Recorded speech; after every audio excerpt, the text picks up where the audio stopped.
Yo, what is going on, guys? It is Diddy67 back at it again with another commentary, and in this commentary it's kind of a different commentary. It isn't update video number 800 or oh I'm angry at something, I don't know. This is actually a story commentary.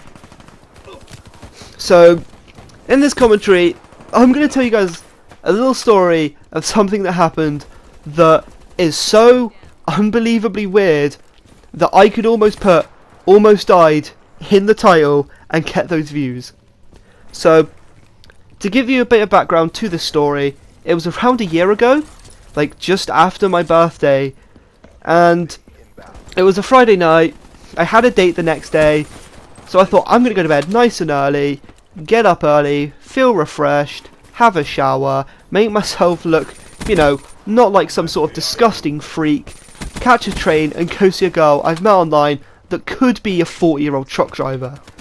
Now, if you want to hear what happened on this date, I will do that in another video if this gets 1 like. If this video gets 1 like, I will upload my first ever dating story, because honestly, the date I went on was the first date I think I'd been on in a very long time, and that story's almost as crazy as this one. So, I've given you a little bit of context.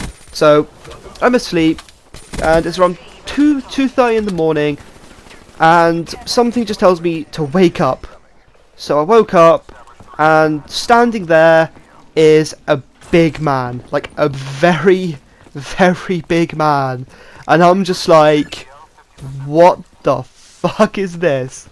So, I'm just sat there, just like, what do I do? There's a very big man in my room, and what do I do? Do I, like, fight him? Do I just try and get him out peacefully? Do I call the police? So I decided I'm going to take the peaceful approach here. My mum's in bed. I don't want her waking up to this, because I don't want my mum getting arrested for fighting someone. So, you know, I look there and he's going towards my phone, which is on the side, which is playing out, I think it was a podcast I was listening to before I fell asleep. So he's going towards it, and I go towards it, and he sees me, and I'm like, what are you doing in my room?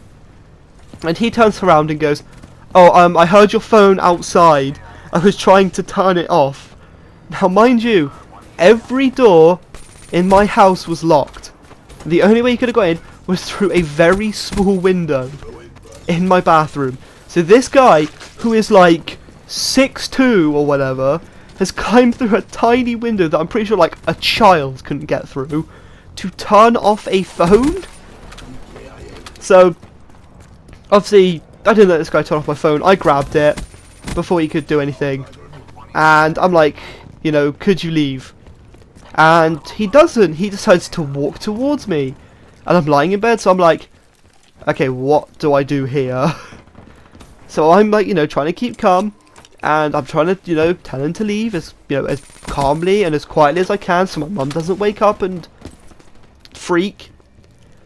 And yeah, this guy just sits on the end of my bed, puts his massive fucking hand on my chest, and goes, "Oh, you're scared?"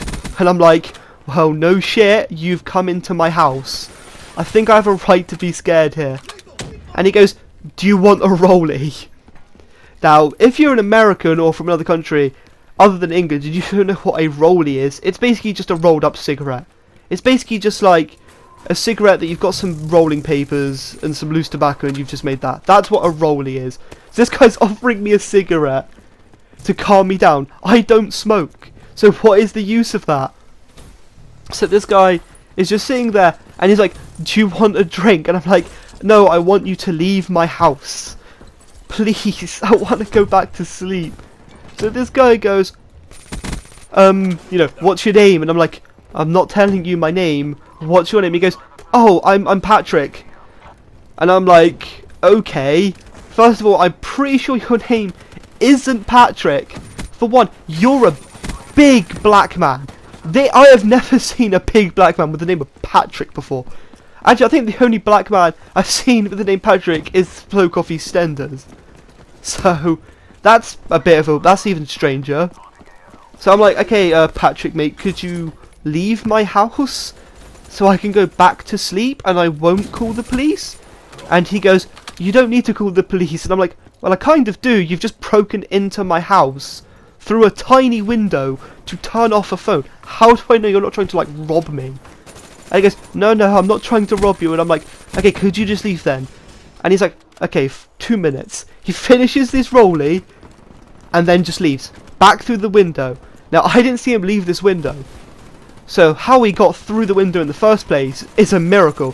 Him getting back out of that window is even crazier. So I'm just like, what was that? Was that a dream? And I was pretty sure until I went back to sleep there was a dream. And then I woke up the next morning, I'm like, I should probably just like tell my mum that maybe some guy broke into our house yesterday. So I told her and she was like, a guy broke into your house?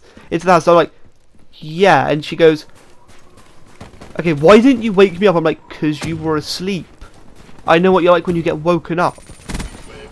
So she goes, oh, okay, I'm going to phone the police. So the police come, take fingerprint, fingerprints and everything. I had to cancel this date that I'd been planning for about 2 weeks. It was probably going to be terrible. I was probably going to take her to, like, Mackey's or something. Or, just take her to the cinema or, like, to the park or whatever. So, I texted her, I was like, okay, yeah, I can't make this date. And she's like, oh, okay, fair enough. I'm like, yeah, I got broken into. And she's like, oh, okay, I understand. I had to cancel anyway. Like, my aunt's ill or some shit, I don't fucking know. I can't honestly remember. So, yeah. The police come, take fingerprints, and it turns out a guy did actually break into my house. So that's pretty much what happened. A big black man named Patrick broke into my house through a very tiny window to turn off my phone. Anyway, that is going to be it for this video. I know it's a little bit frenetic and all over the place, but honestly, this was a completely unscripted video that I decided to do on the spot because I think it's quite a funny video in all honesty. But anyway, that is going to be it. I hope you enjoyed it. Don't forget to like, share and subscribe, and if this video gets 1 like, I will release a follow-up story to the date, because that story is just as mental as this one. But anyway, I hope you enjoyed it. Until the next video, peace.